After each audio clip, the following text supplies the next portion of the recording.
9 days away from the NFL draft. I find myself extremely surprised by what I'm about to tell you. Adam Schefter is reporting that Shedeur Sanders is going to hold one last private workout Thursday for the Giants, who have the 3rd pick in the draft. They had a full contingent in attendance for his and Travis Hunter's pro day on April 4th. But obviously they want one last private look at Shedeur before the draft next Thursday. I feel like this could mean a lot of different things. Peter, help me make sense of this. It's not nothing. And if you're a Giants fan at home saying, whatever, it's just no. You have to understand how much the Giants have invested time into meeting and being with Shedeur Sanders. They sent 13 different people from the organization to the Colorado Pro Day. They had him in on a 30-day visit and then took him out to dinner. They also went to multiple games of Colorado's where Joe Shane went and attended in person on a Saturday before the Giants played on a Sunday. And they also attended a practice with Colorado. So for them to now, 9 days out of the draft, and this will be a week before the draft, spend their time flying out to Boulder, Colorado to get one last look at Shedeur Sanders, it tells me they not only are interested in Shedeur Sanders, but they want to know every last thing about Shedeur Sanders.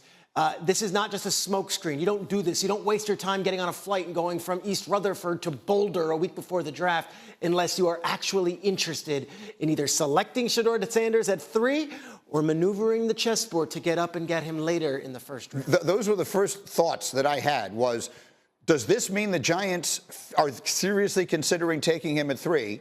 Or does this mean the Giants are reading the tea leaves and thinking, we're living in a world now where he may be available into the 20s and we might trade up from the 2nd round where they currently sit with the 2nd pick in that 2nd round to try and make a move for him? Obviously, we don't know that answer one way or another.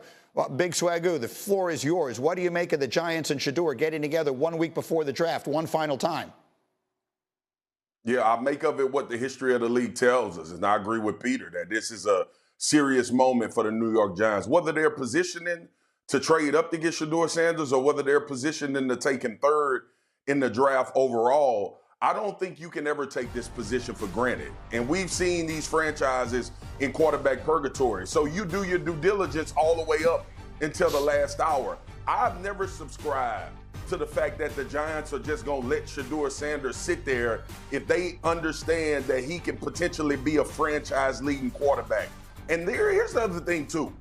We got to give a lot of credit to Brian Daboll. Brian Daboll went to Buffalo when Josh Allen was struggling and trying to find his footing and put him in the right situation. And now we've seen what Josh Allen has turned into from a quarterback's perspective. We saw Daniel Jones play better, i.e. giving him $100 million.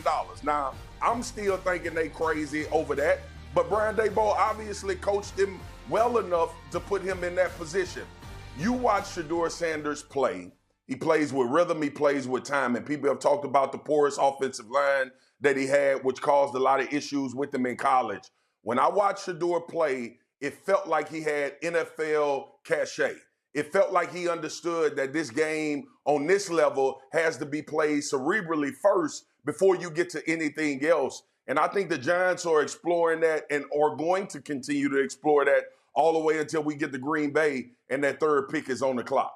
RC. Yeah, I think, when you look at what the Giants are doing, they're doing exactly what you need to do when you have the 3rd overall pick and you're contemplating getting a quarterback. Marcus mentioned quarterback purgatory, and that's exactly where they are. You have a quarterback room that's probably good enough to get you through a season with Russell Wilson and Jameis Winston. Now, what that wins you is probably nothing. You don't win the NFC East. You don't win a playoff game. And if you're Brian Daboll and Joe Shane, that could cost you your job.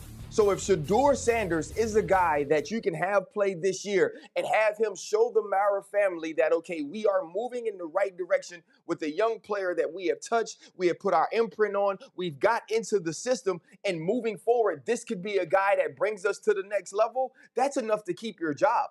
And so if you are the Giants contingent, you know that you can't miss if you draft him early and he's not what you think he was. You also know that you can't pass on him, have him become a star in his rookie season After watching what Saquon Barkley did in Philadelphia, as the man told you, my worst nightmare is him going to Philly.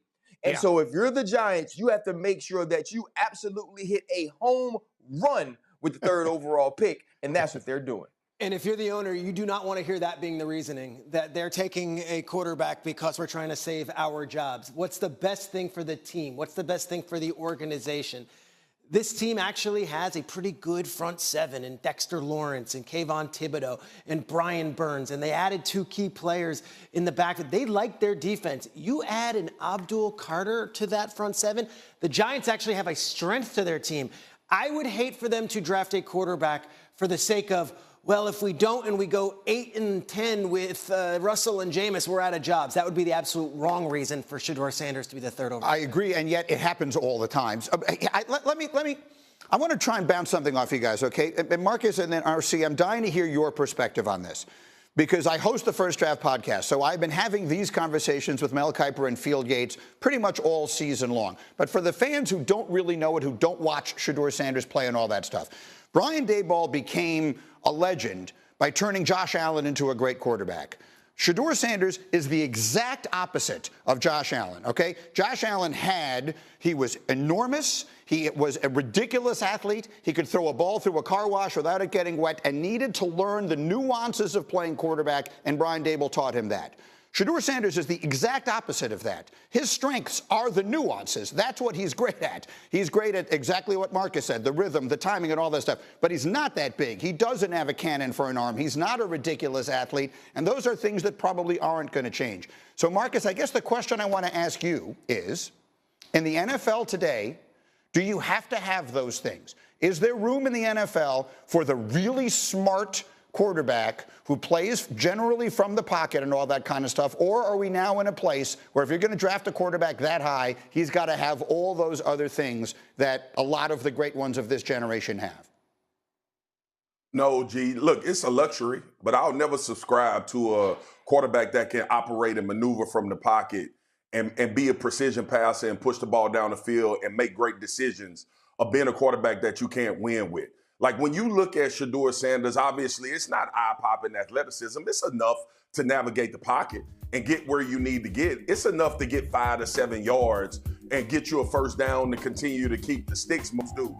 We would get to this point where if we don't see those traits in a quarterback, we don't think that they could function in the NFL. Mm-hmm. RC made a great point a couple years ago when C.J. Stroud was taken.